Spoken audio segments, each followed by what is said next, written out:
पोरांसोबत बी नाही झालं पाहिजेत. आपण आज रोजी अशा या कंडिशन मध्ये आहे की आपण हा अन्याय होऊ नाही देणार. हा एक प्लॅटफॉर्म आपण देत आहे सीबी फूडद्वारे. आपला तोच एक संकल्प आहे. म्हणजे थोडक्यात जर म्हटलं तर चरणदादा, ग्रामीण भागातील खेळाडूंच्या मनामध्ये जी भीती आहे की मला कोणी ओळखत नाही, मला संधी कशी मिळेल, तर ट्रायल्स लाईव्ह होतील का? 100% पण ट्रायल्स आहे लाईव्ह घेणार. त्यातून तो व्यक्तीही पाहू शकतील आणि बाकीचेही कोणी जे घरी बसलेले असतील तेही पाहू शकतील.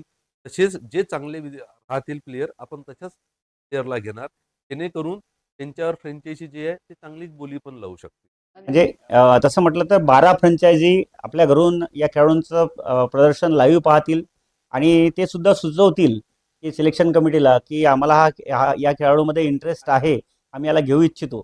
ते सिलेक्शन कमिटीला एक तसं पाहिलं तर मदत होईल असं म्हणता येईल. 100% असं की कोणासोबतच तो नाही नाही व्हायला पाहिजे. आणि चरण सर, अजून ग्रामीण भागात टुर्नामेंटचं एक आहे प्लॅनिंग.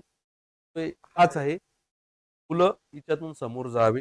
टेनिसमध्येही आज बराचसा काही सोशल मीडियाद्वारे खूप जास्त समोर जाऊ शकता. टेनिसमधून बी बरेचसे प्लेयर हे ऑल इंडियामध्ये पण येऊ शकतात, त्याच्यावर पण खेळू शकता. तर हा चांगला प्लॅटफॉर्म भेटू शकते. आपल्यासोबत नंदकिशोरजी जाने सर सुद्धा आहेत. मी त्यांना विचारणार आहे सर, ग्रामीण भागातील जे खेळाडू आहेत ते लेदर बॉलवर तर क्रिकेट खेळतात, पण टेनिस बॉलकडे म्हणजे जास्त मागे लागलेला टेनिस बॉल क्रिकेटच्या. आपण एन जे स्पोर्टचे संचालक आहात, बऱ्याचशा मॅचेस सुद्धा आपण लाईव्ह केलेल्या आहेत. तर काय या खेळाडूंना एक संदेश देणार आहे तुम्ही? सुरुवातीच्या काळामध्ये आपण बघितलं तर पायामध्ये कुठलेही शूज नसायचे, कुठले ग्राउंड्स नसायचे. अक्षरशः नांगरटी असलेल्या शेतामध्ये आम्ही क्रिकेट खेळायला जायचो आणि खर्चटून पडायचो, घरी ओरडायचे. ही सगळी परिस्थिती होती, पण परिस्थिती आता बदलली आहे. आता ISPL सारखं प्लॅटफॉर्म असेल किंवा अन्य लीग्स असतील, ज्याच्यामध्ये 35-35, 40-40 लाख रुपये एका 10 दिवसाच्या सीझनचे खेळाडू घेत आहेत. म्हणजे याचा अर्थ काय, तर टेनिस बॉलला सुगीचे दिवस आले आहेत आणि महाराष्ट्रामध्ये तर करोडो रुपयाच्या स्पर्धा आता जाहीर झाल्या आहेत. सुप्रीमो चषक असेल किंवा इतरही काही चषक आहेत नामांकित.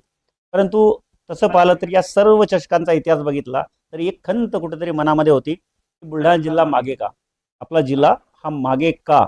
कारण कुठलंही मोठं प्लॅटफॉर्म आजपर्यंत या जिल्ह्यामध्ये नव्हतं.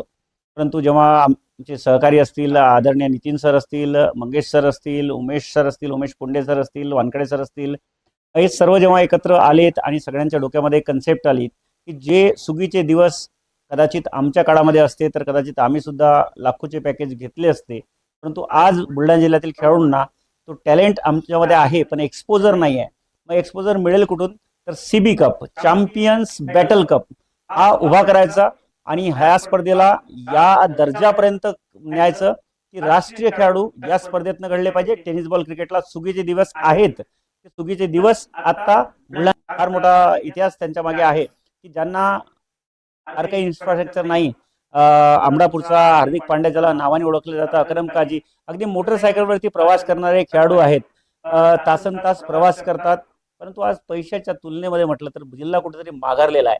परंतु जसे CB कपचे ऑर्गनायझर आता पुढे आलेत आणि पुढे येऊन त्यांनी ज्या पद्धतीनं आता हातभार लावलाय, मला वाटतं आपल्यासारखे वेडे काही अजूनही असतील की ज्यांनी या स्पर्धेमध्ये थोडासा का असेना खारीचा वाटा उचलावा, प्रायोजकत्व घेऊन समोर यावं आणि जे खरंच चाहतात की आपल्या जिल्ह्यातील खेळाडू पुढे निघले पाहिजेत, असे सगळे आयोजक प्रायोजक एकत्र यावेत आणि आपल्या जिल्ह्याचं क्रिकेट पुढे गेलं पाहिजे.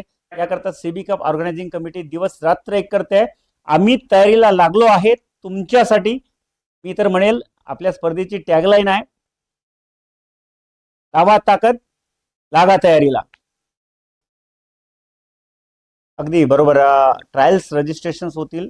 ट्रायल्स रजिस्ट्रेशन झाल्यानंतर तुमचं सिलेक्शन सुरू होईल, ट्रायल प्रोसेस होतील. त्यातून फक्त 200 खेळाडूंना ऑप्शन टेबलवरती येता येईल आणि 200 खेळाडूंपैकी जवळजवळ 150 खेळाडू हे सोल्ड होतील आणि उरलेले 50 खेळाडू हे स्पर्धेकरता रिझर्व्ह असतील.